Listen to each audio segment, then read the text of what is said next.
may you do this thing for me. Okay, that's volitive or optative in a nutshell. That's oversimplifying it. There's more to it than that, but that'll get us there today. Okay?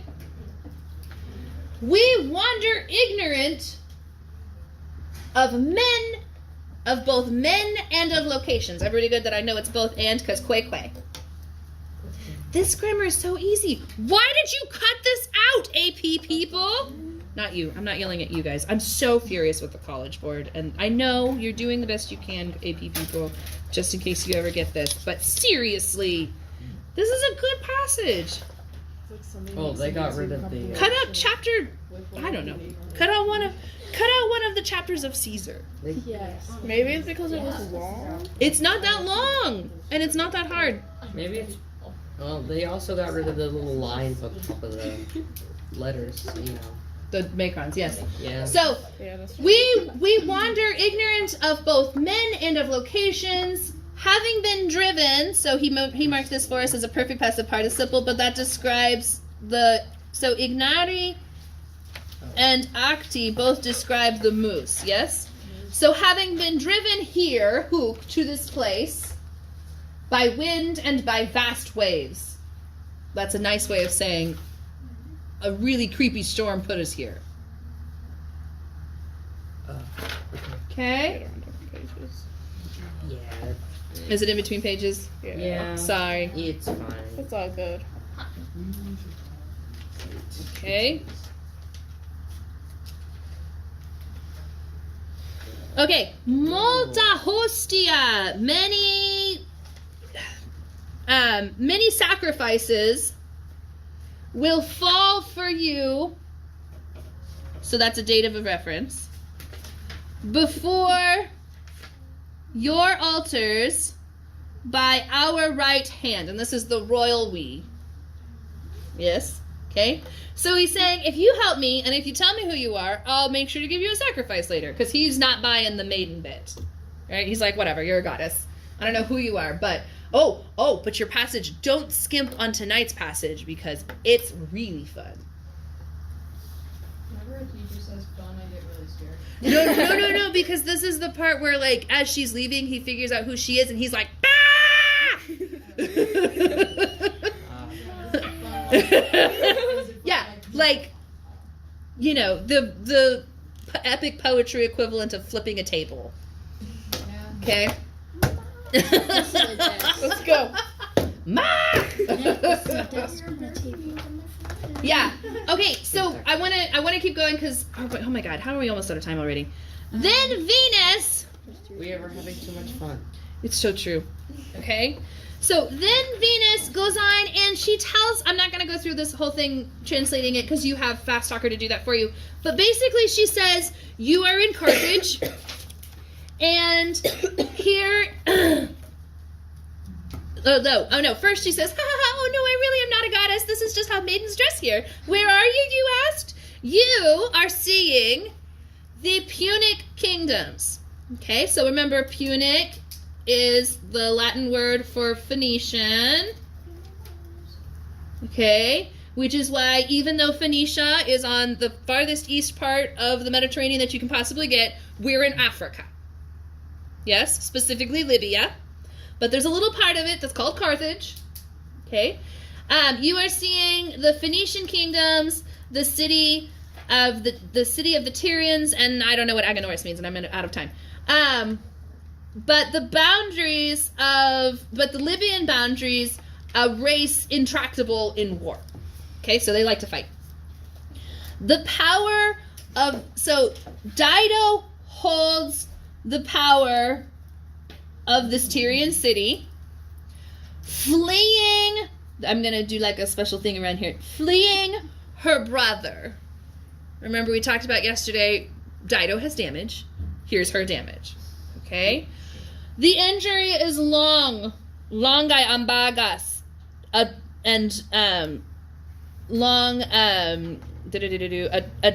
with long turning tails. But I will follow with these things. Like this made me think yesterday whenever I was watching the video, it makes me think of that part where Inigo is telling Wesley, let me explain. No, is no time. Let me sum up. Yes, okay? Yes. So that's what's happening here. She's like, it's a very long story, but I'm gonna sum up for you. Okay? There was to her the spouse Zacchaeus, the richest of the Phoenician lands. And he is desired, or delectus, cherished by a great love of miserai. Okay, so get used to this. Misera equals Dido. Even, like, she's miserable. Okay? She's, like, her story is so sad. And then it just gets, like, I am not Team Aeneas in this story. Okay?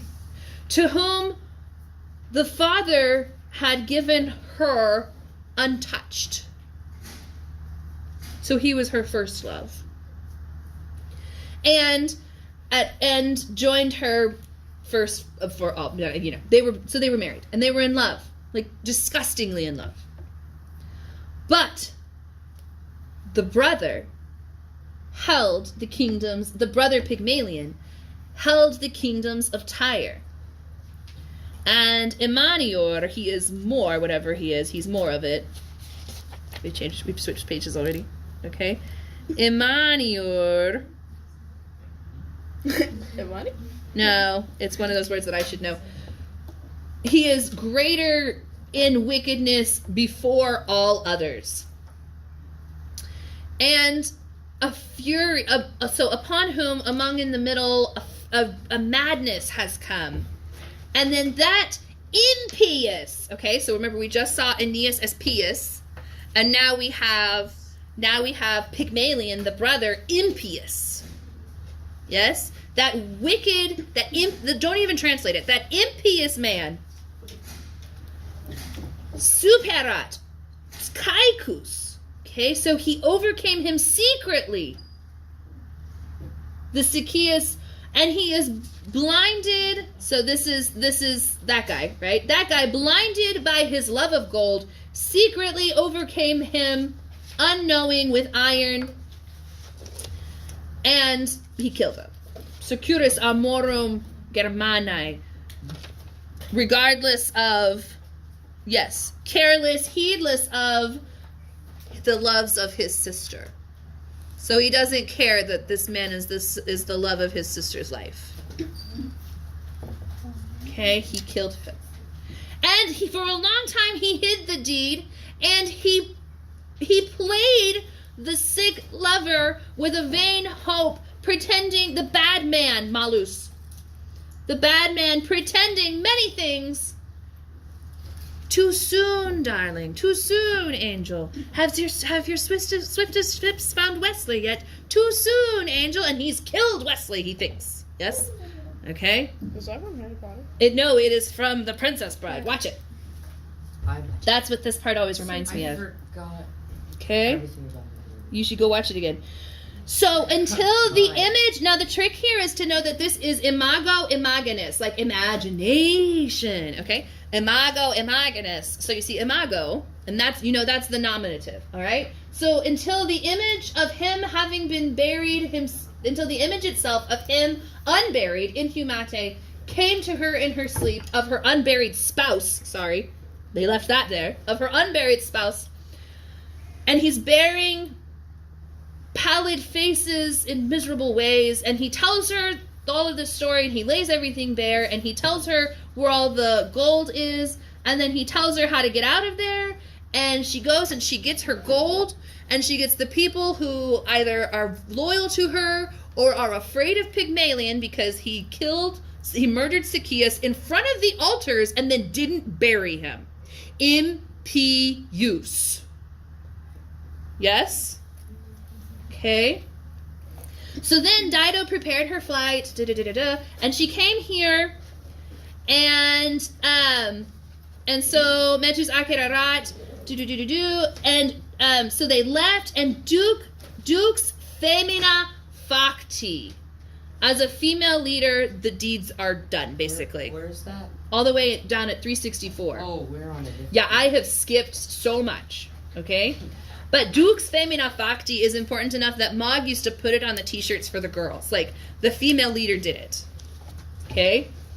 Alright? she divined the locations where they would be able to go to, and when she got there, they established new things, and they called it Birsa from the name of the doing. So Birsa refers back to, so Charino quantum posent circumdare turgo. Remember the story? Dido was given an ox's hide and told you can have as much land as you can cover with this ox's hide.